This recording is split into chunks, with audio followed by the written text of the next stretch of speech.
నిజంగా land order మంచిగా ఉంటే అమ్మ ఏవి బీర్ సీసాలతో మీ ఇంటి దగ్గర పలగొట్టినాయి చూపెట్టండి.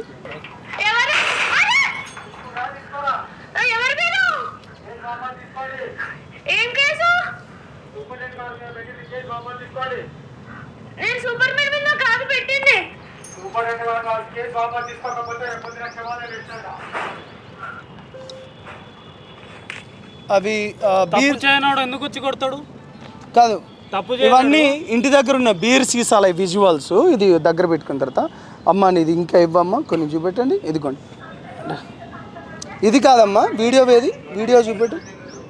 నైట్ అది కాదు, నాకు గాజులు సీసాలు చూపించండి ఇంతకుముందు వీడియో. ఇవేనా? లైటింగ్ తక్కువ ఉంది. ఇదిగోండి మీకు ఇక్కడ కనిపిస్తుందా? ఇప్పుడు కనిపిస్తున్నాయి, చెక్ చేసుకోండి. ఇదిగోండి లైటింగ్, అది సీసాలన్నీ. ఎల్బీ నగర్ పోలీసు వాళ్ళు వచ్చి కూడా ఆల్రెడీ వీడియో విజువల్స్ కూడా తీసుకున్నారు దీన్ని.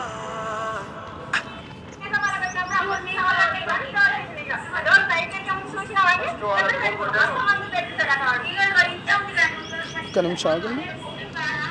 సో నేను ఏమంటున్నా అంటే మీ మీడియా ద్వారా తమ్ముడు మీరు కూడా నాకు మంచి క్వశ్చన్స్ చేసిండు.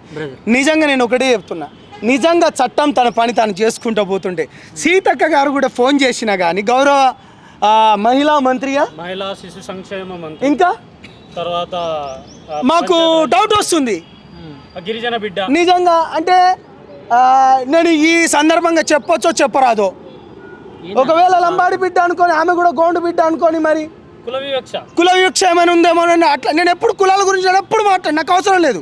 మీరు చాలా ఇష్యూస్లలో నన్ను చూసే ఉంటారు. కానీ నేను ఎందుకు వచ్చినంటే అరే అనాథబ్బాయి ఎవరూ లేరు, నా అనేటోడు ఒక్కడూ లేడు. ఇంత అన్యాయం జరిగినా కూడా మాట్లాడకపోతే, ఇంత అన్యాయం జరిగినా నేను సంజయ్ కుమార్ గారికి చేస్తే, ఇప్పుడు మీరు కూడా నాతో ఏసీపీ ఆఫీస్కి రండి, 5 o'clock అతను కలుస్తామన్నాడు, మాట్లాడదామన్నాడు. డెఫినెట్లీ మీ మీడియా ద్వారా కూడా అసలు మీ మీడియా ద్వారా ప్రజలకు తెలవాల్సిన అవసరం ఎంతైనా ఉంది. ఏం జరిగింది, అసలు ఎటువంటి చట్టాలు ఉన్నాయి అసెంబ్లీలల్లో, పార్లమెంట్లల్లో. నిజంగా అంటారు, నిజంగా బీసీ ఎస్సీ ఎస్టీలకు గిన్ని కోట్ల రూపాయలతో బడ్జెట్లు అంటున్నారు. ఆడబిడ్డల పైన మానభంగాలు చేసిన, అత్యాచారాలు జరిగిన చూస్తే మీటింగ్లో ఏమో అంటాడు, చూస్తే కనుగుట్లు మొత్తం తీసుకొని పోతాం అనుకుంటున్నారు. నిజంగా ఎక్కడ పోయినాయి? నిజంగా ఎటువంటి చట్టాలైనాయి? నిజంగా ఈ రాష్ట్ర ముఖ్యమంత్రి గౌరవనీయుల రేవంత్ రెడ్డి అన్న, నువ్వు పోటీ చేస్తే నేను నీ దగ్గరకు వచ్చి పనిచేసిన అన్న. నా పేరు సంపత్ నాయక్, అదే కొడంగల్లో వచ్చి పనిచేసిన. తిరుపతి రెడ్డి అన్నతో, కృష్ణారెడ్డి అన్నతో కలిసి పనిచేసిన. బిడ్డలపైన అన్యాయం జరుగుతుంది, తల్లిదండ్రులు లేరు, మాట్లాడదామంటే ఎవరి దగ్గరైనా పోదామంటే లేదు. నిజంగా మీరు అనేక సందర్భాలలో అనేక స్టేజీల పైన మీరు మాట్లాడుతుంటే గింత అంటున్నా కానీ ఉగ్ర నరసింహుడు లెక్క మీరు ఉవ్వెత్తున పడే మీ మాటలు మేము చూసినామన్నా. కానీ ఇవాళ ఈ తెలంగాణ రాష్ట్రం మీరు 2వ ముఖ్యమంత్రిగా అయినరు. నిజంగా హోమ్ మినిస్టర్ కూడా మీ దగ్గరనే ఉంది. నిజంగా ఈ వ్యవస్థ ఏం చేస్తున్నారు? ట్రైబల్ మంత్రి కూడానా? ఓ చాలా సంతోషం అన్న. ఒక ఆడబిడ్డకు మేము ఇవన్నీ కులాల గురించి పోం కానీ చట్టాలు భారత రాజ్యాంగంలో మాకు కొన్ని చట్టాలు ఉన్నాయి. ఆ చట్టాలు ఇక్కడ పెద్దోనికి ఒక రకంగా, పేదోనికి ఒక రకంగా అవుతున్నాయి. మీ ఇలాకాలో మీరు నడుస్తున్నలో మీ సెక్రటరేట్కు కూతవేటు దగ్గర కిలోమీటర్ నెరనే అన్న. మీరు నిజంగా సంబంధిత ఎస్పీ గారిన, డీజీపీ గారికి ఫోన్ చేయించుకొని, సంబంధిత అధికారులకు ఫోన్ చేయించుకొని క్షుణ్ణంగా పరిశీలించండి. ఆల్రెడీ ఈ కేసులో ఒక్కరిదే ఆల్రెడీ ఆ అమ్మాయి చెప్పినా కానీ అంటే కేవలం ఒకనే పేరు ఇచ్చిందట. ఇంకొకరు తనకి సపోర్ట్ చేసేటని ఎవరమ్మా? అతని పేరు చెప్పండి.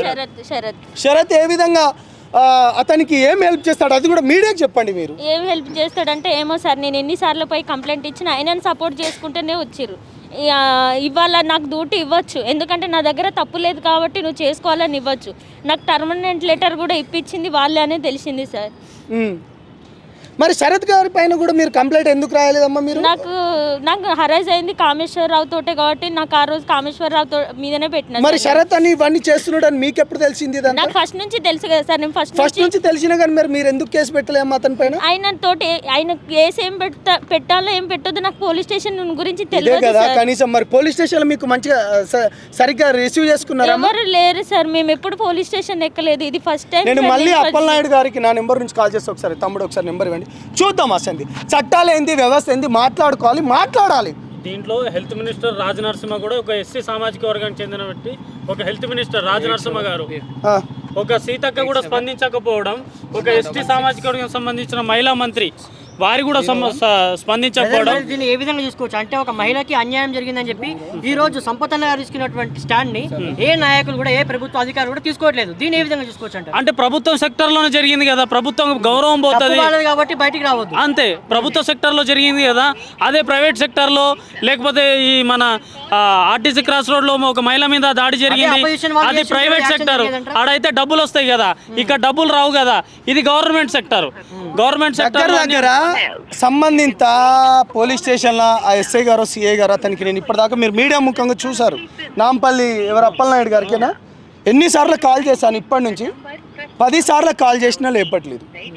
అంటే ఒక బాధ్యత రకమైన పోలీసే ఫోన్ లిఫ్ట్ చేయకపోతే ఈయన సస్పెండ్ చేస్తారా? సివి ఆనంద్ గారు డీజీపీ గారు తనను సస్పెండ్ ఒక రిక్వెస్ట్ చేద్దాం. సివి ఆనంద్ సార్, నేను తమ్ముడు అశోక్ గారు, మేము ఒక విద్యార్థి నాయకులం జనసేన పార్టీ నుంచి, గిరిజన సంఘాల నుంచి మేము రిక్వెస్ట్ చేస్తున్నాం. మీరంటే మాకు సివి ఆనంద్ గారు మాకు చాలా గౌరవం. నిజంగా సంబంధిత ఏసీపీ గారిని కానీ కేసు ఆ రోజు ఎవరైతే ఉన్నారో అధికారులను కూడా మీరు పిలిపించుకొని దీనిపైన పూర్తి ఎవిడెన్స్ ఏదేదైతే ఉన్నదో దీన్ని మీరు క్షుణ్ణంగా పరిశీలించండి.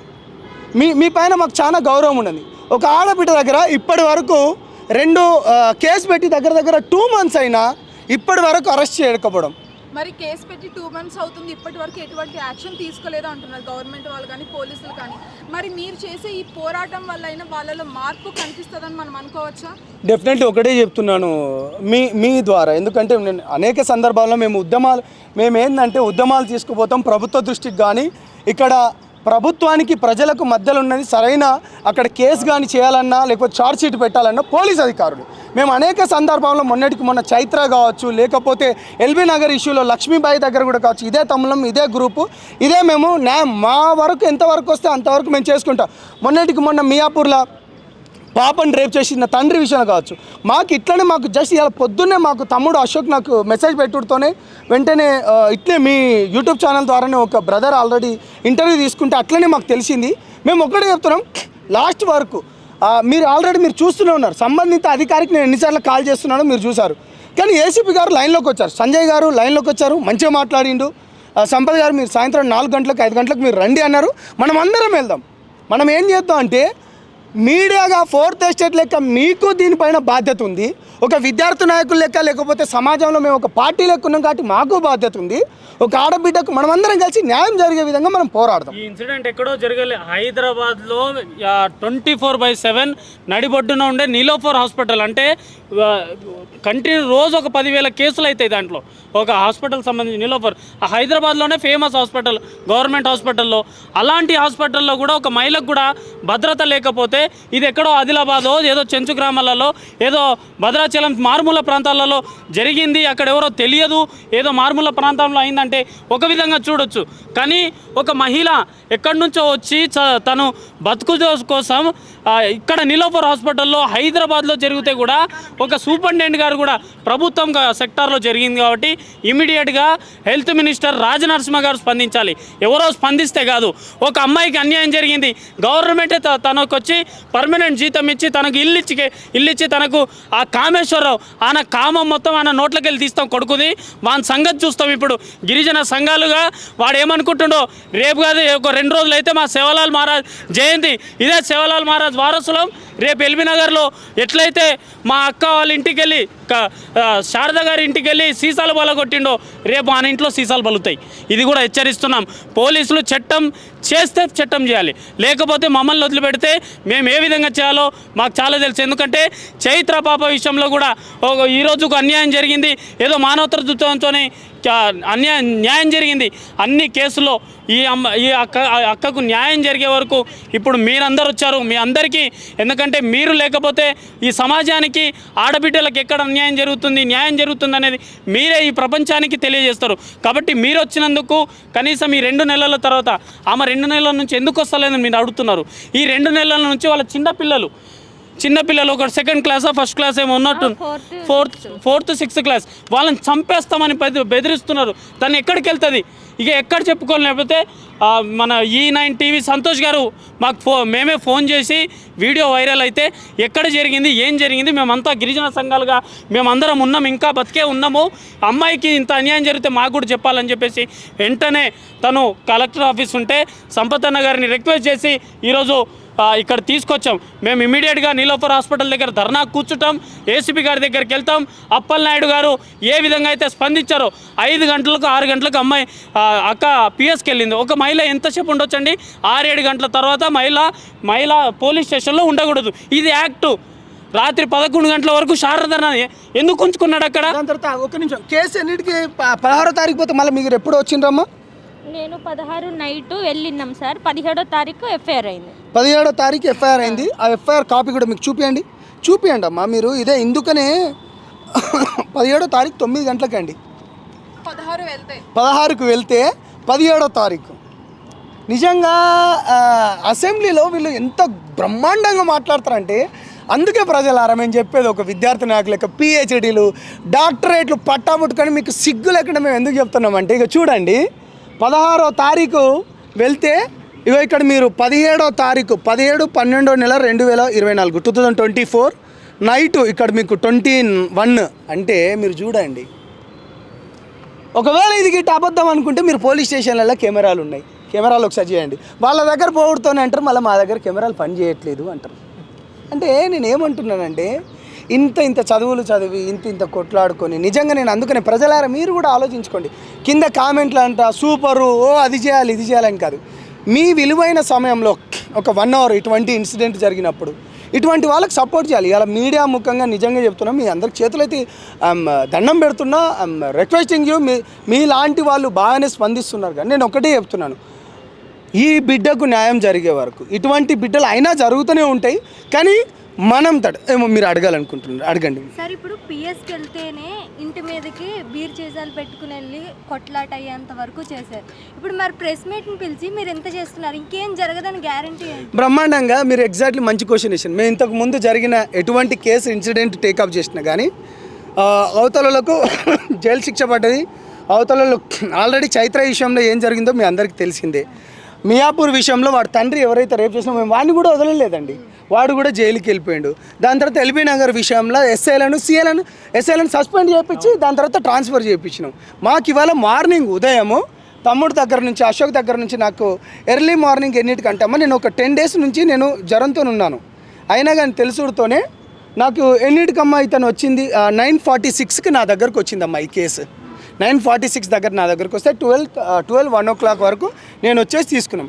ఈ అమ్మాయికి పూర్తి అంటే ఇక మేము ఏం చేస్తామంటే రక్షణగా ఉంటాం, మ్యాక్సిమం టు మ్యాక్సిమం రక్షణ ఉంటాం. ఇక వాడు ఎవడైతే ఉంటాడో మేము చట్టాన్ని గౌరవిస్తున్నాం. నిజంగా మేము చట్టాన్ని గౌరవిస్తున్నాం. లేదు చట్టం అందరి పక్షాన కరెక్ట్గా లేదు, చట్టం పెద్దోనికి ఒక రకంగా పేదోనికి ఒక రకంగా ఉన్నప్పుడు మేము జైలుకు పోవడానికి కూడా సిద్ధమే. వాడిని భర్త పూజ చేస్తాం, వాడిని బట్టలు చింపుతాం, వాడిని డ్రైవర్ల పైన కూడా కొడతాం. బట్ మేము ఇవన్నీ చేయదలుచుకోలేము. ఎందుకంటే చట్టం పైన మాకు గౌరవం ఉంది. మేము ఒక ఎడ్యుకేటెడ్ పర్సన్లు చదువుకున్న వాళ్ళం. మేము ఒక జనసేన పార్టీ నుంచి కావచ్చు, లేకపోతే గిరిజన సంఘాల నుంచి కానీ, తమ్ముడు కూడా ఒక MBBSను కూడా వదిలేసి తన జీవితాలకు వెళ్ళి వచ్చేసిన వాళ్ళు. మాకు ఎందుకంటే సమాజం అంటే ఒక పిచ్చి కాబట్టి, దానిపైన ప్రేమ కాబట్టి అంటున్నాం. డెఫినెట్గా మీరు అడిగిన దానికి ఈ ఆడబిడ్డకు రక్షణగా ఉంటాం. పోలీస్ వ్యవస్థ కూడా నేను ఇంతక ఏసీపీ గారికి మేము కాల్ చేసినాము. మనం అందరం కూడా పోదాము, ఏం రిపోర్ట్ ఇస్తారో చూద్దాం. చట్టాలు ఈ సెక్షన్లు ఎందుకు పెట్టినరు, దాని తర్వాత ఛార్జ్ షీట్ పెట్టినాక ఆ ఛార్జ్ షీట్లో కూడా ఏమున్నాయని కూడా మీ ద్వారా కూడా తెలుసుకుందాం. అవన్నీ సేపు ఈ ప్రభుత్వాలని అవి ఏవైతే చట్టాలు ఉన్నాయి పక్కకు పెడితే, ఇప్పుడు ఏదైనా ఇన్సిడెంట్ ఒక అమ్మాయికి జరిగితే ఫస్ట్ ఒక వర్గం వాళ్ళు అంటే ఒక బ్యాచ్ అనుకుందాము, ఫస్ట్ అమ్మాయి డ్రెస్సింగ్ బాగాలేదు, అమ్మాయి జీన్ ప్యాంట్ వేసుకుంది అని ఫస్ట్ కామెంట్స్ అయితే వస్తాయి. తర్వాత పాజిటివ్ సైడ్ ఆలోచిస్తారు. అంటే ఆ తర్వాత అబ్బాయిది తప్పుందా అమ్మాయిది తప్పుందా సెకండరీ, ఫస్ట్ అయితే డ్రెస్సింగ్ని కామెంట్ చేస్తారు. మరి ఈ కేసుని ఇప్పుడు హాస్పిటల్లో వర్క్ చేస్తున్నారు, ఇక్కడ యూనిఫామే ఉంటుంది, వేరే డ్రెస్ వేసుకోవడానికి ఛాన్స్ కూడా ఉండదు. మరి దీన్ని ఏ రకంగా చూడాలంటారు? అంటే దీన్ని ఏ రకంగా అంటే దీనిలో మల్టీ కోణాలు ఉంటాయండి. నేను ఏమంటున్నా అంటే మన పక్కనే ఉండి క్రూరముగాల లెక్క కూడా ఉండేవాళ్ళు ఉంటారు. అది ఇవాళ ఎవరిని ఎట్లా నమ్మే పరిస్థితి అయితే లేదు. ఆ సిస్టర్కి అంటున్నాడుగా దగ్గరికి తీసుకొని తండ్రి అంత వయసు అట, తండ్రి అంత వయసు లాంటి తీసుకొనేట మీరు లంబడోళ్ళు మంచిగా తెల్లగా ఉంటారు ఏమన్నాడమ్మా మీ మాటలే చెప్పండి. లంబడోళ్ళు తెల్లగా ఉంటారు, గట్టిగా ఉంటావు, పొట్టిగా గట్టిగా ఉన్నావు అని ఇట్లా ఇంకా జొన్న రొట్టె తిని గట్టిగా ఉంటారు మీరు అన్నట్టు అట్లా కామెంట్ చేస్తుండేటాడు. అంటే ఇప్పుడు వాడు ఒక 60 years వాని ఫోటో చూపించండి అమ్మ. 60 years వాడు హెల్ప్ చేస్తాడు అనుకుంటాం, భర్త ఏమో మంచాన పడ్డాడు అనుకుంటాం, అయ్యో కనీసం పిలిపించి హెల్ప్ చేస్తుండ అనుకుంటాం. నేను ఏమంటున్నా అంటే ఇన్సిడెంట్లు ఎక్కడైనా జరుగుతున్నాయి, మనం జాగ్రత్తగా ఉండాలి, మన వాళ్ళని మనం సేఫ్ జోన్లోనే ఉండాలి. అది ఎంతవరకైనా ఏదైనా సరే. నేను అనేది ఇది, రేపటి రోజుల్లో మాట్లాడేటోడు ఎన్ని రకాలుగా అయినా మాట్లాడుతూనే ఉంటాడు. నేను అనేది మనం క్లారిటీగా ఉండాలంటున్నాను. అతని పైన ఆల్రెడీ పేపర్లలో కూడా వచ్చాయి, కానీ ఈనాడు పేపర్, స్టేట్ పేపర్లలో కూడా వచ్చినాయి.